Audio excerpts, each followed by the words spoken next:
But before that, it's WoT versus Fenom. WoT up 2-0 in this one. And despite the lineups that WoT has continued to bring, they look a little bit questionable. He has continued to perform. WoT is a god among men. Last season, he made it to the top 8 with a Reno Priest. Now, Priest was considered nearly unplayable in that season. Brought it with a Reno Priest without Raza Chained. That's right. Without one of Reno Priest's best cards, a lot of people would say. Now, this time around, he brought an aggressive Murloc Paladin, so a very low curve. Lots of those, you know, fast Murlocs, few one-drops, even Bluegill Warriors in the deck, with a lease.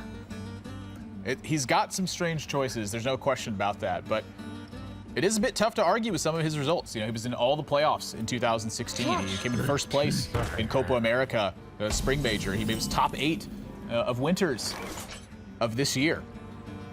This guy can play.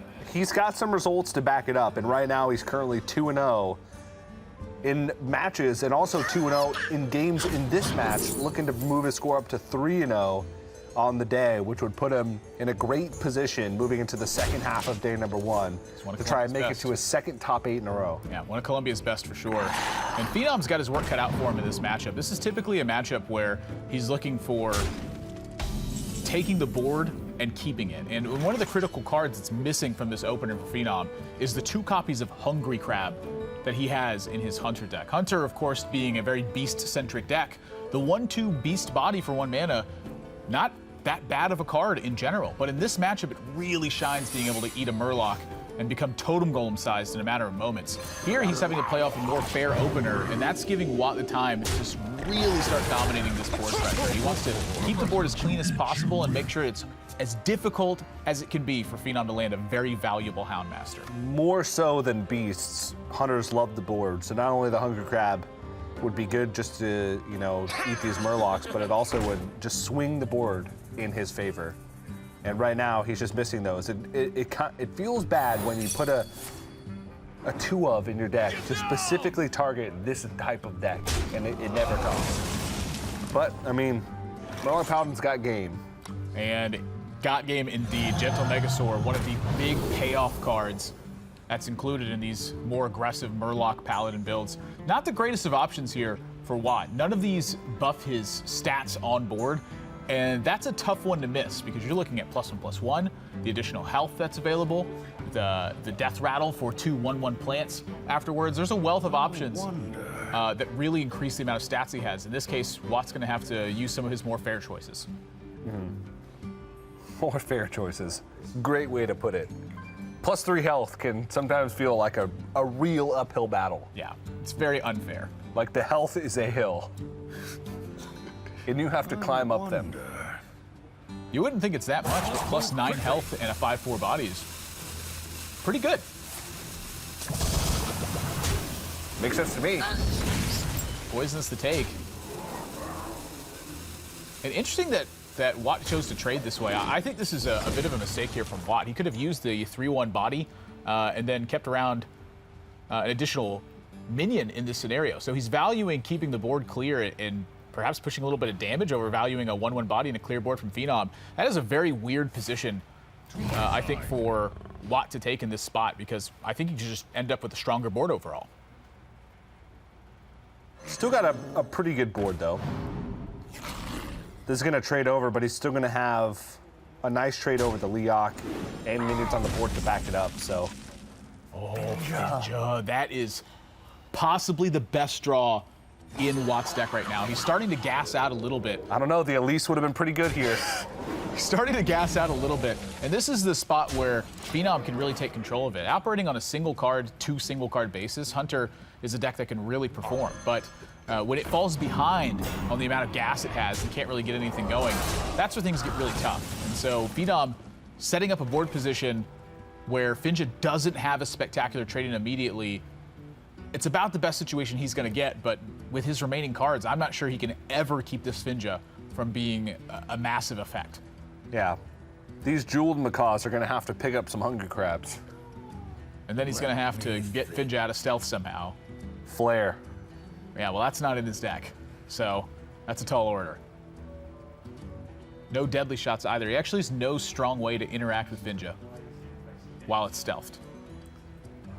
I think we're going to have to call this one down to a deck building mishap.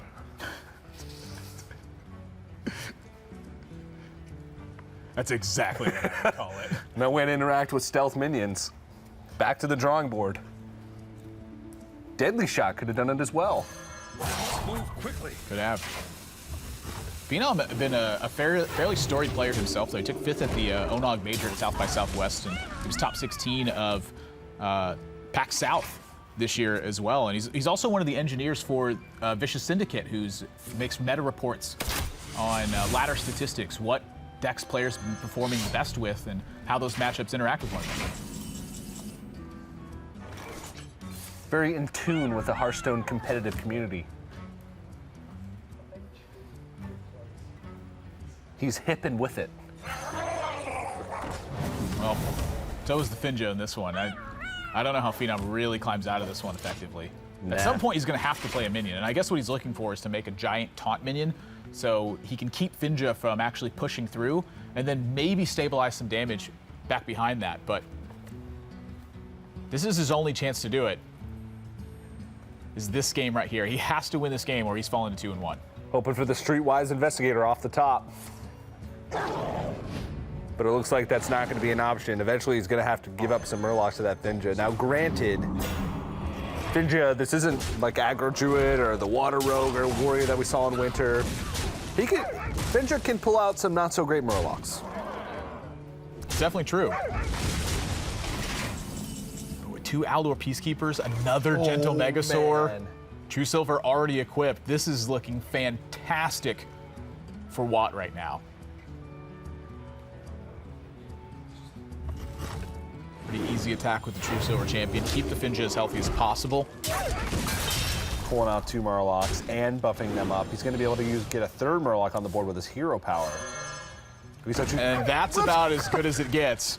WoT has a ton of Murlocs in his deck. He is not guaranteed, like a normal Finja package, to nail Murloc War Leader or Bluegill Warrior. There's a lot of misses. He nailed it. And suddenly, Fenom is in heaps of trouble, TJ. I'm not sure he's getting back in this one without a miracle from these Jeweled Macaws. +3 health. There's the mountain. I would be surprised. Or taunt, you know. One of the two. Move quickly. Very surprised by the taunt here. I think the +3 health seals the deal. Honestly, the Finja probably sealed the deal in this position. WoT trying to cook up any way he loses, and I guess charge damage, kill command it's about it. From 19. I suppose. I wonder. I mean, I guess there was 4 damage on board. No beast. 6 with the hero power. Doesn't matter. Fenom concedes. WoT takes the series 3-0. Didn't draw the Elise. Little bummed. He's been having a fantastic game score as well. He's at 9-0 in games, 3-0 in matches. Yeah. If you look at his lineup, he's got sort of like that mid-rangey lineup, which in a full control meta, that mid-rangey lineup is going to do well. He's got like the Taunt Warrior that does well in mirrors. He's got the Gunther Mage with that lower curve, that lower, more aggressive curve, and then mid-range Paladin, or an aggressive Murloc Paladin with Elise, i.e. mid-range. Sometimes Elise could just provide the pack. Yeah. I don't think it's a bad choice. Maybe Stranglethorn Tiger just pushes the better damage, but draws matter. Draws do matter, yeah. They matter a lot. At the end of the day, you run out of resources, that pack comes off the top, you're in good shape. Boom. But that's the last game I think we have for the round. Let's check over in with Raven and